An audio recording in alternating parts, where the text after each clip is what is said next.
Good morning everyone. मैं Dixit Joshi Navjyoti global school पुटगांव शाखा से आज आपको कक्षा 5 की हिंदी रिमझिम का पाठ 17 छोटी सी हमारी नदी पढ़ाऊंगा। चलिए पढ़ते हैं। छोटी सी हमारी नदी।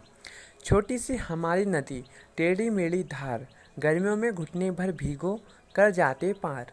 पार जाते ढोर पार जाते ढोर डंगर बैलगाड़ी चालू, ऊंचे हैं किनारे इसके पाट इसका ढालू। पेटे में झकाझक बालू कीचड़ का न नाम, कांस फूले एक पार उजले जैसे घाम। दिन भर किचपिच करते मैना डार डार, रातों को हुआ हुआ कर उठते सियार।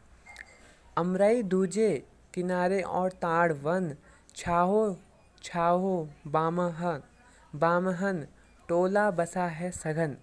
कच्चे बच्चे धार कछारों पर उछल नहा ले, गमछो गमछो पानी भर भर अंग अंग पर ढाले।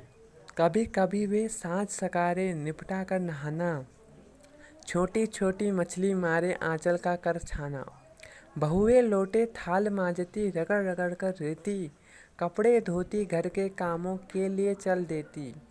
जैसे ही आषाढ़ बरसता भर नदियाँ उतराती, मतवाली सी छूटी चलती तेज धार दंडनाती दंडनाती। वेग और कलकल के मारे उठता है कोलाहल, गंदले जल में धिरनी भवर भवराती है चंचल। दोनों पारों के वन वन में मचल जाता है रौला, वर्षा के उत्सव में सारा जग उठता है टोला। रविंद्रनाथ ठाकुर जी कविता के कवि हैं। वो कहते हैं कि छोटी सी हमारी नदी टेढ़ी मेढ़ी धार। हमारी जो नदी है वो छोटी सी है और उसकी जो धारें हैं वो टेढ़ी मेढ़ी है। गर्मियों में घुटने भर भीगो कर जाती पार। गर्मियों में जो अगर तुम नदी में उतरोगे तो घुटने भर ही भीगोगे, ठीक है, तो हम उसको पार कर जाते हैं। पार जाते ढोर डंगर बैलगाड़ी चालू। पार जाते कौन कौन? बैलगाड़ी और ढोर और डंगर, ठीक है, जो ढोल और डंगर वाले होते हैं। ऊंचे हैं किनारे इसके पाट इसका ढालू। इसके किनारे ऊंचे हैं और इसका जो ढाल है वो पाट है, मतलब पतला है। पेटे में झकाझक बालू कीचड़ का नाम। इसके पेट में मतलब इसके अंदर बहुत बालू है और कीचड़ नहीं होता नदी में। कांस फूले एक पार उजले जैसे घाम। जो कांस फूल होते हैं वो एक पार होते हैं, जैसे ऐसा लगेगा जैसे उजले घाम घाम की तरह, ठीक है। दिन भर किचपिच करती मैना डार डार। दिन भर जो मैना चिड़िया पक्षी होता है वो किचपिच करती है। रातों को हुआ हुआ कर उठते सियार। जो सियार है रात को हु करके उठते हैं। अमराई दूजे किनार और ताड़ वन। अमराई का और ताड़ का वन है नदी के किनारे, ठीक है। अमराई को हम ये बोल सकते हैं, आम को बोल सकते हैं, ठीक है। छाहो छाहो बामन, टोला बसा है सघन। छाओ छाओ बामन, जो टोला है वो बसा है इसकी पेड़ों की छाँव में, ठीक है। कच्चे बच्चे धार कछारों पर उछल नहा रहे हैं। छोटे मोटे बच्चे, जो छोटे बच्चे होते हैं कच्चे होते हैं, वो नहा रहे हैं धाल में, ठीक है, पानी की धार में नहा रहे हैं। गमछो गमछो पानी भर भर अंग अंग पर डाले। लोग गमछों को पानी भर के अपने अंगे को ढक रहे हैं, मतलब अपने बदन को ढक रहे हैं। कभी कभी वे सांस सकारे निपटा कर नहाना, छोटे छोटी मछली मारे आंचल कर छाना। कभी कभी वो सांझ सकाल शाम के टाइम पे नहाते हैं और छोटी छोटी मछली को मार के ले जाते हैं आंचल में अपनी। बहुएं लोटे थाल मांजती रगड़ रगड़ कर रेती। जो घर में बहुएं होती हैं, वो थाल और लोटे मल लिए रेत से रगड़ रगड़ के, ठीक है। कपड़े धोती घर के कामों के लिए चल देती। कपड़े धोती नदियों में, ठीक है, घर के कामों के लिए चल देती। जैसे ही आषाढ़ बरसता भर नदियाँ उतराती। जैसे ही आषाढ़ का मौसम बरसता है तब बारिश होती है तो नदियाँ क्या होती है? उतराती है, भर जाती है।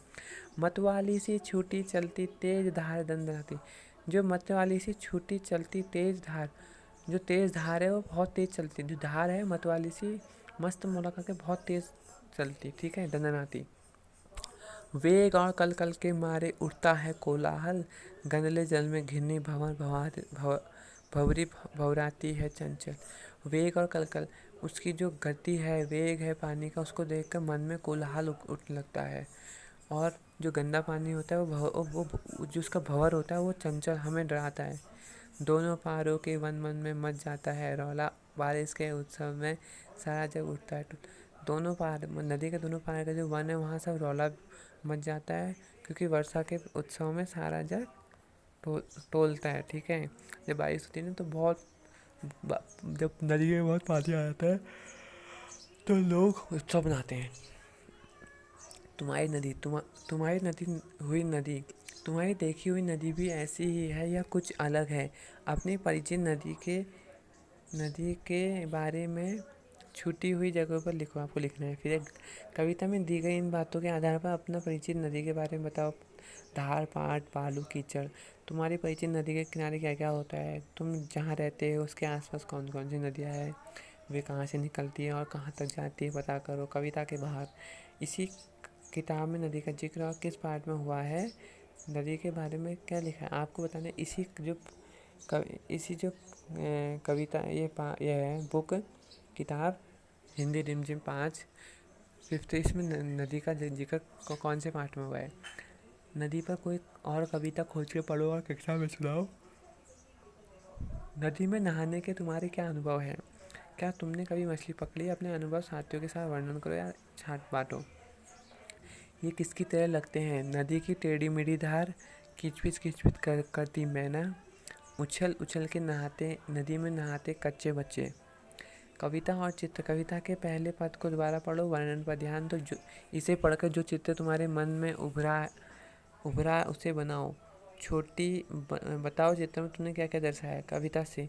इस कविता के पद में कौन कौन से शब्द तुकांत है, उन्हें छांटो। किस शब्द के तुकांत मतलब तुरंत आने वाले, ठीक है। किस शब्द से पता चलता है कि नदी के किनारे जानवर भी जाते थे? इस नदी के तट की क्या खासियत थी? अमराई दूजे किनारे डैश चल देती। कविता की ये पंक्ति नदी किनारे का जीता जागता वर्णन करती, ठीक है। बाकी आपका चैप्टर फिनिश। छोटी सी हमारी नदी। Have a good day everyone.